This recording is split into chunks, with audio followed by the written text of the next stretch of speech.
Hey everyone, and welcome back. Today we're going to be looking at imposter syndrome. Oh, imposter syndrome. We're doing a deep dive on this. And our source material is a YouTube video Okay. by L Lockwood called Imposter Syndrome, 10 Signs and 10 Fixes for Imposter Syndrome. Okay.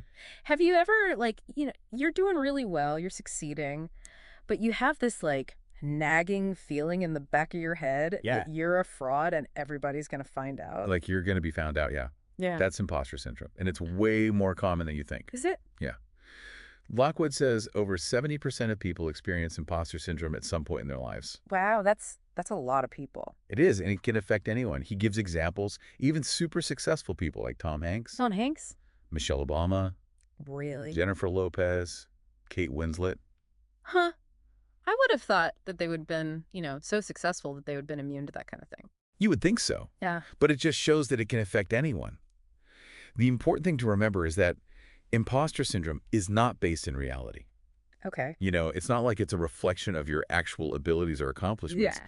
It's really a disconnect between, what you've actually achieved Right. and how you perceive yourself. Right. So even if you have objective evidence of your success, you still have trouble internalizing it. You just can't believe it. You can't let yourself believe Right. it. It's Yeah. almost like that little voice in your head that's like, no, you're not good enough. Yeah, exactly.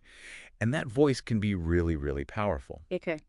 And it can stem from a bunch of different things, like childhood experiences, societal pressures, Interest. that sort of thing. Like, for example, if you were raised in a family where, achievement was really, really emphasized, like super important, Right.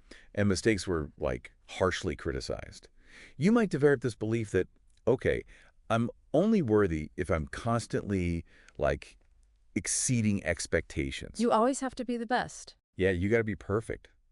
And that can carry on into adulthood. Even if you're, accomplishing great things now, that early programming can still be affecting you. Like subconsciously, you're still that little kid. Exactly. And that's why it's so important to understand, like, the root causes of imposter syndrome. So you can actually start to challenge those beliefs, and try to reframe your thinking. Well, Lockwood, in his video, actually lays out 10 signs of imposter syndrome. Yeah. And one of those that I thought was really interesting was perfectionism. Oh, yeah. Perfectionism. That's a big one. It's that all or nothing mentality. If it's not perfect, then it's a failure. Right. And that can lead to a ton of pressure and anxiety, procrastination, avoiding challenges, all those things. It's funny because I think in our society, we see perfectionism as this positive trait. Right. Like, oh, he's such a perfectionist, she's such a I'm perfectionist. so good at what they do. Right, right. But I think it's really debilitating. Oh, it can be. It can really hold you back. Yeah. Yeah. Because, it leads to this fear of making mistakes, right? Right. And then when you're, like, terrified of making mistakes, Yeah. then you don't take risks. You don't want to try anything new. You don't try anything new. Yeah. So then that holds you back from reaching your full potential. Right, right. Okay. So another sign he mentions is downplaying achievements. Okay. So this is where you, attribute your success to external factors Oh, yeah. like luck or timing Right. instead of, giving yourself credit for your own skills and hard work. Like, oh, I just got lucky, or oh, I was just in the right place at the right time. Yeah, exactly. It's kind of like you almost don't want to own your accomplishments. Yeah. Because you're afraid of, disappointments or criticism. Right. Or maybe even like future failure, Yeah. So it's easier to be like, oh, it wasn't really me. It was just luck. But the problem is you're not letting yourself enjoy your accomplishments. Right. You're not giving yourself credit where credit's due. Exactly. And you're not, building that sense of pride in what you've done. Mm-hmm. And it's like a subconscious pattern, It's hard to break. It can be really difficult to break. But with awareness and effort, you can start to challenge those thoughts and change them. So, okay, I'm listening to this and I'm thinking, oh my gosh, this is me. What can I do about it? What can I do about this? Okay, well, Lockwood does give 10 fixes in the video. Okay.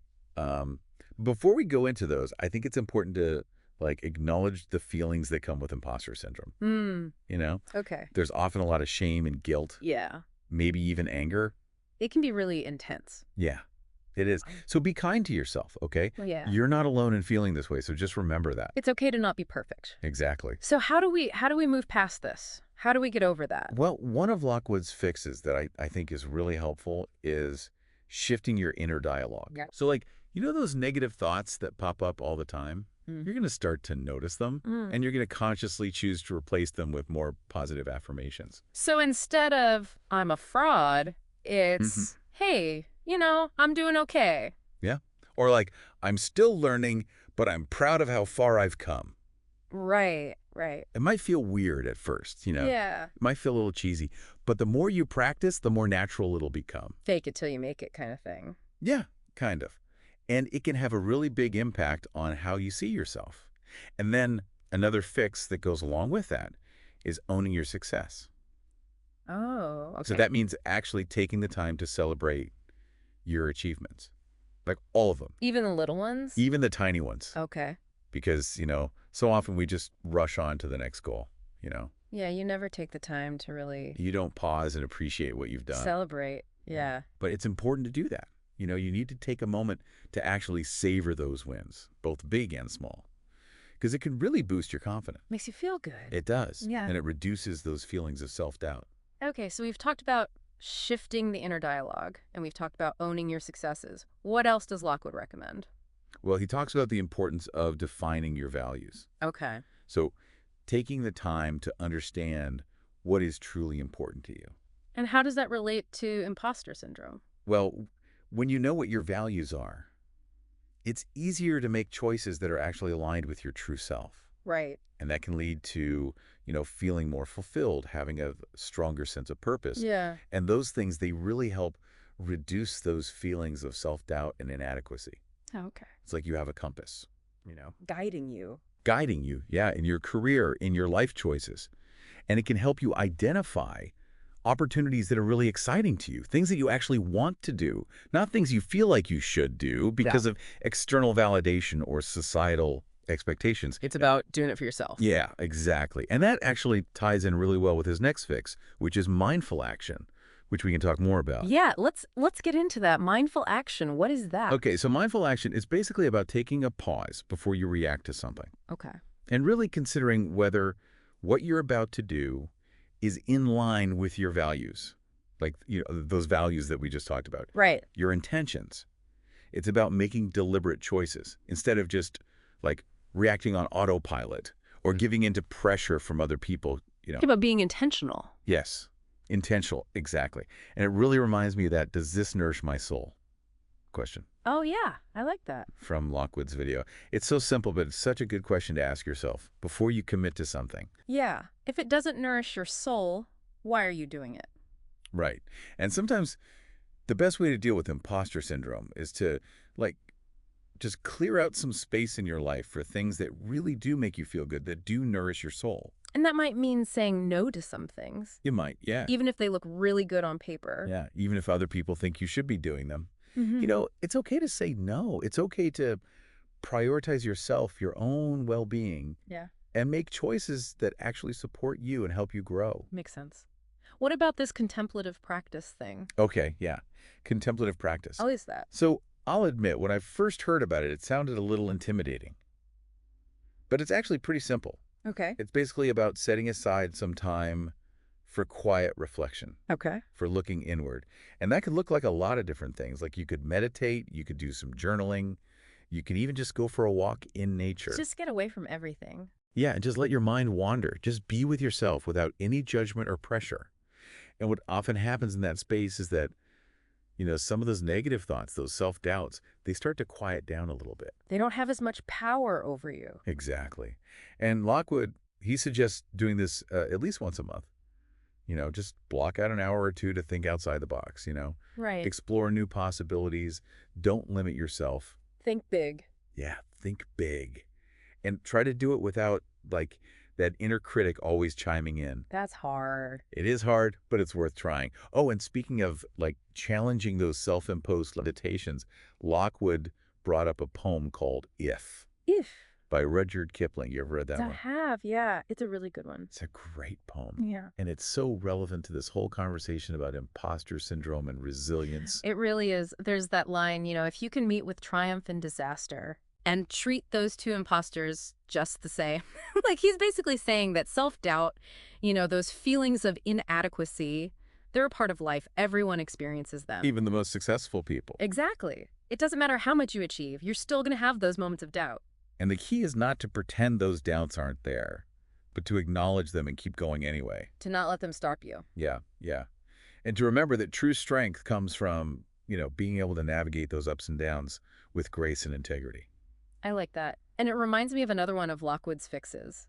Cultivating confidence as a skill. Oh, that's such an important point. We often think of confidence as something that you're either born with or you're not. Yeah, you either have it or you don't. Yeah. But Lockwood says no, it's actually something that you can develop. Like a muscle. Yeah, like a muscle. Mm-hmm. The more you use it, the stronger it gets. So you don't have to wait until you feel confident to take action. You can take action, and then the confidence will come. Right, exactly. It's a bit of a, fake it till you make it situation. But it works. It means being willing to step outside your comfort zone, to try new things, to maybe even fail sometimes. But you learn from those failures. Yeah, failure is just part of the process. And celebrating each step forward, no matter how small. And Lockwood ends with this really powerful statement. The truth will always set you free. That's a good one. What do you think he means by that? Well, to me, it means facing the lies that we tell ourselves. About ourselves. About ourselves, about our abilities, our worthiness, our potential. It's about recognizing those lies, those limiting beliefs, and choosing to replace them with the truth. To replace them with what we know to be true about ourselves, deep down. Yeah, exactly. It's about being honest with ourselves, recognizing our strengths, but also our weaknesses, and embracing all of it. Like being okay with not being perfect. Exactly. Owning our successes without downplaying them, and accepting our imperfections without letting them define us. I think that's a really powerful message, especially in today's world where there's so much pressure to be perfect and to compare ourselves to others. Oh, yeah, it's so easy to get caught up in that. Yeah. So instead of seeking validation from outside sources, from other people, it's about finding that validation within ourselves. Exactly. And that's a journey, It's not a destination. It's not something that happens overnight. But the more we practice self-compassion, the more we embrace who we truly are, the less power those imposter syndrome feelings will have over us. So we've talked a lot about imposter syndrome. As we kind of wrap this up, what are some things that have really stood out to you from what Lockwood had to say? I think one of the biggest takeaways for me is how many people actually deal with this. Yeah. He said over 70%. Yeah, 70% of people experience this at some point in their lives.